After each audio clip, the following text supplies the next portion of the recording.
Hello my friends and welcome. This is the latest update from Ukraine. Let's go to the Psyche, Russian military airfield in Novofedorovka. It was attacked recently. Probably Ukraine again used the cruise missiles like Storm Shadow or Scalp. We have the confirmation about the attack from the different sources. So this image was taken the last night, the huge spot of fire on the Psyche airfield, and let's see the coordinates of the fire. Analytics matched the videos references of the place, and they understand that the camera was pointing towards this direction, towards this building. And if we zoom out a little, so this is the building and this is the Novofedorovka Psyche airfield, and here's the place where presumably fire started. And there is the place where the Russian raiders are located. So we believe that exactly the same spot was attacked by the cruise missile, because I don't think the other weaponry that could reach the Psyche Novofedorovka airfield. Well, maybe the Neptune rockets also, but I think it was the cruise missile. It means that the Russian air defense is unable to defend the Russian military airfields. By the way, I was in that particular place many of the times because I'm from Crimea myself, and usually with my grandpa we used to fish in this place right on this lake. Ivanivka village is the place where you may find some of the shrimps in the local lake, and then you use those shrimps to fish the fish. Also, this lake is nice. Hopefully someday in my life I'm gonna visit the place again. My friends, before we go to the other news, let me tell you about the sponsor and the partner of my channel, the Atlas VPN.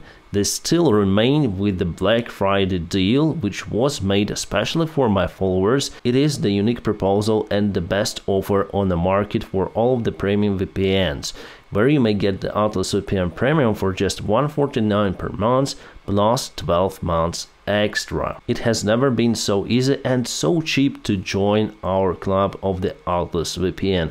By the way, they support Ukraine a lot. The last year, the mother company of the Atlas VPN donated around 1 million euros for the special raiders for the Ukrainian army. It has a security breach device monitoring feature, so it alerts me that someone tries to reach my device. Then I use the public Wi-Fi. Then I see that message, I disconnect from that public Wi-Fi. Atlas VPN is very fast. It guarantees you the best streaming connection. Then you watch movies on Netflix. And also by changing your virtual location, you may get access to watch all of the movies, all of the series on Netflix platform. And now, my friends, please check out my personal link in the video description just below, or scan the QR code available on the screen, where you may get the Atlas VPN Premium with outstanding Black Friday discount that was made especially for my followers, where you may get it for just $149 per month plus 12 months extra.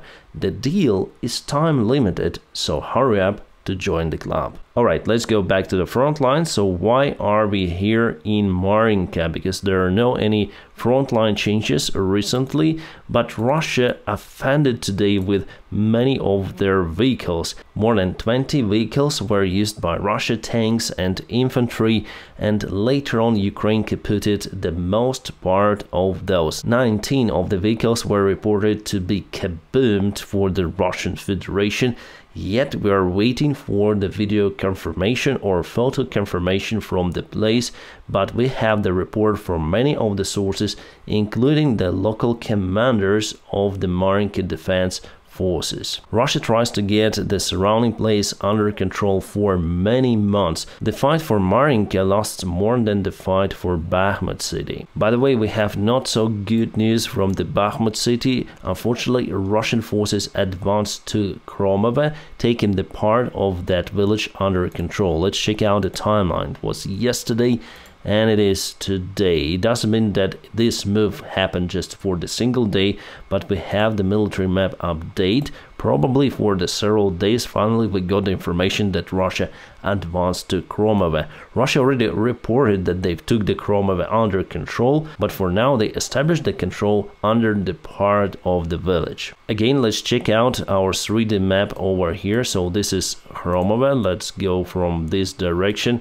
As you can see, after Crimea there is the high elevation, and Crimea is still on the lower ground, so for Russia it was easy to advance from the higher ground over here. Yet they've took the part of this place, and this area is still under Ukrainian control. So what are the risks for Ukrainian army? Basically, Russia connected this road that goes through the Crimea to their controlled territory in the Bakhmut city itself, and they're controlling this lake, and probably in the future they'll advance towards this place to get full control over Crimea, and later on they might advance using this road to other Ukrainian positions. However, they will have to go on a high ground in this place. It's not that easy for Russia as to advance to Crimea just descending from the higher ground. Again, as you understand, those are not the great news for Ukraine. Before Ukraine was able to get this place under control, we advanced towards Berhivka. The fights were just in that village, but later on Ukraine was forced to retreat from this area, and now Russia wants to take initiative by advancing in Crimea and also on the southern part from the Bakhmut city. They also tried to do it in Klishivka, taking parts of the ground, even though we have this yellow mark over here showing that the gray area expanded, but the fights are not yet in the village. Ukraine is holding Russia behind the railroad. And we have the confirmation about Crimea from the different sources. Russia also started one more attack on the northern side from the Crimea village, and here they were successful, but here not. Ukraine uses artillery to stop the Russian advancement. However, they still were able to get some part of the ground. Russia was advancing on this direction for the last months. In Kupiansk direction, Russia also tries to get some of the ground under their control. Today they advanced towards Sinkivka, but were stopped by Ukrainian defenders. We have the confirmation about it from the different source. No ground gain from the Russian side, and Ukraine uses some of the armored vehicles to stop Russians. In Avdiivka the situation is difficult, but without the dramatic movement for today. The front lines are standstill, but the fight continues. Russia uses their artillery to target the industrial part of Avdiivka city. We have this image published by the Russian channels, how they use artillery to target everything over there. Luckily, Ukraine still has the shelter to hide the units in this factory. The latest report about the vehicle losses: Russia lost 68 of the vehicles, Ukraine 16 of the vehicles. So you can see that statistics is all the time not in favor of Russia. And here we may see the Leopard 1A5 that finally was confirmed to hit the mine, and only after that Russia started to fire artillery. If you want to see that video, please check out my latest video that I filmed yesterday. The tank was abandoned and still may run if we evacuate it from the front lines. All of those reports are based on the images coming from the battlefields, because we have lots of the drones and enemy also has the drones, so many of the images leaked into the internet, helping analytics to analyze the losses from both of the sides. Russia continued to lose the air defense systems. For example, this is the Buk air defense, Buk M3, the latest modification for the Russian air defense, and it was targeted probably by Ukrainian FPV drone, so the Russian air defense is unable to secure itself against the drone attacks. I see that Ukraine started to concentrate on eliminating the Russian air defense because we need to use more JDAMs on the front lines, and those short up to middle range air defense systems are a pain in the ass for us. Luckily, we have the proper treatment for those. Ukraine is still more capable to use the FPV drones on the front lines. Well, maybe this is the part of the Russian convoy that was ambushed today.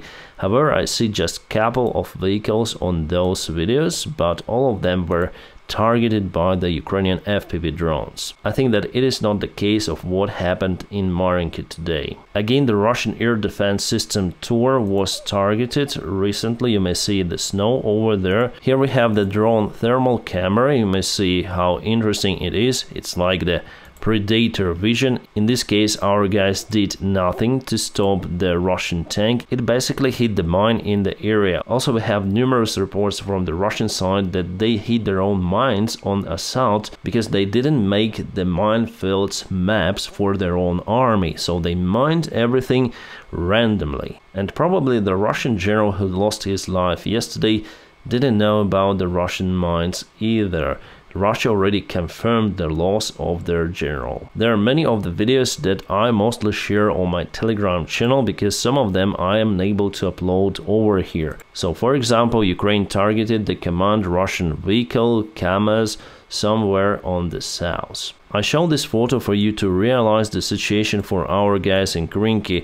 No single building is left in Crimea. This is the spot of Ukrainian landing operation. For now, Ukraine still controls the area, but Russia uses lots of the aviation bombs and artillery to target the place. It's very hard to hide over there, and obviously Ukrainian army has losses, so we are unable to locate there for a very long time. Ukrainian army needs to advance further or return back to the previous positions, but I think that we have the plan for advancement. Now Russia changed their strategy a little. They used the small groups of the infantry without any kind of the backup from the infantry vehicles or tanks to advance towards Ukrainian positions, because it is easier to hide those forces, for example, in the bushes or in the trenches. But if Ukrainian soldiers spot them on advancement, Russians have low chances for success. As for example in this video, but I'm unable to show you it again on YouTube because of the policy of this platform. That is why I'm encouraging you to subscribe for my Telegram to have the full access for everything. New satellite images showing the destruction of the Russian defense in Sevastopol harbor. The Russian floating devices against the drone boats were damaged by the thunderstorm, the waves and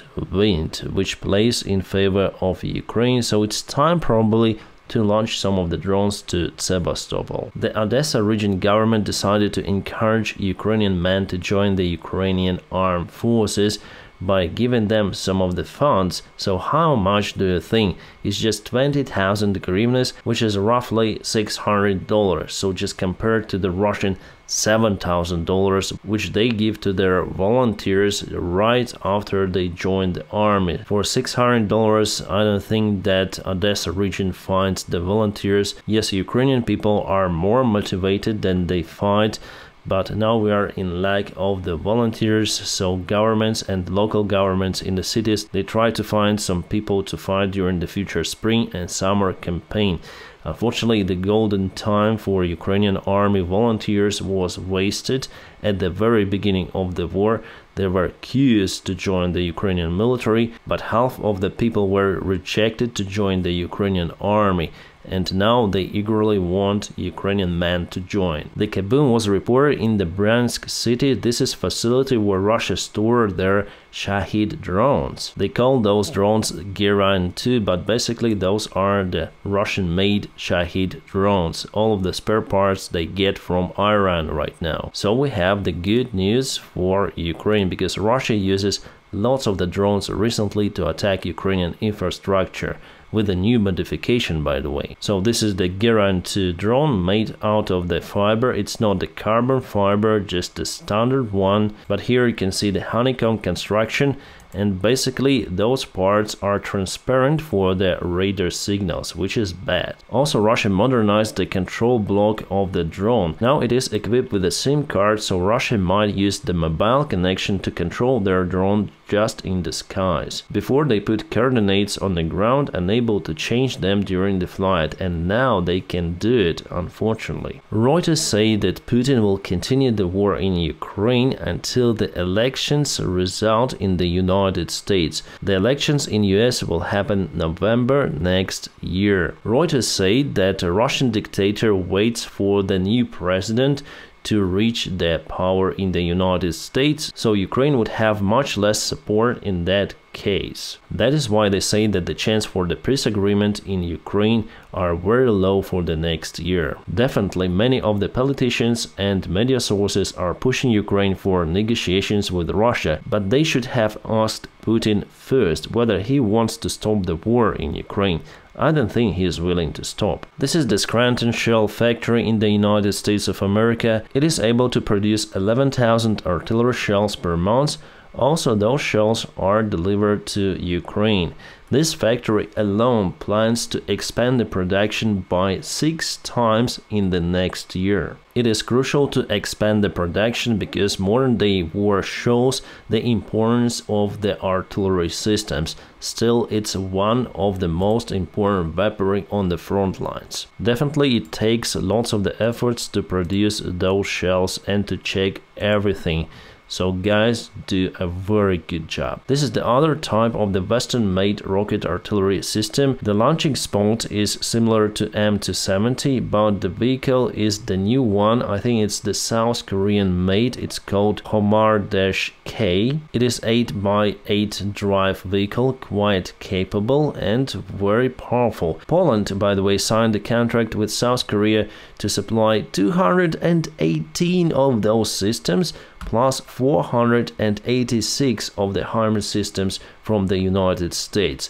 Astonishing number, so probably Poland is getting ready for something. A tragic event: the United States CV-22 Osprey aircraft crashed in Japan. As it was reported, there were 8 persons on board and at least 1 lost the life in this accident. Those images were shared on internet today. Search and rescue operation was ongoing. So far, I'm out of clue whether the rest of the crew members survived. There are some clashes between Venezuela and Guyana on this border. It seems like Venezuela wants to take the part of the nearby country under their control, because recently some of the oil was found in that country. Brazil is preparing their forces for the possible defense of their ally in the region. I hope I spelled the name of the country correctly. Venezuela has one more crazy dictator regime in the place. So the Brazilian intelligence service say that it has received intelligence that the Venezuelan army would launch a military operation against the Republic of Guyana. The word military operation is getting very popular. And Brazil moves the troops to the border, so probably it might defend the allied country. My friends, don't forget to press the like to this video. By doing so, you help me a lot. Also, please check out my personal link in the video description just below, where you may find the Atlas VPN with a huge Black Friday discount. My friends, I wish you all a peaceful sky wherever you are and have a great time.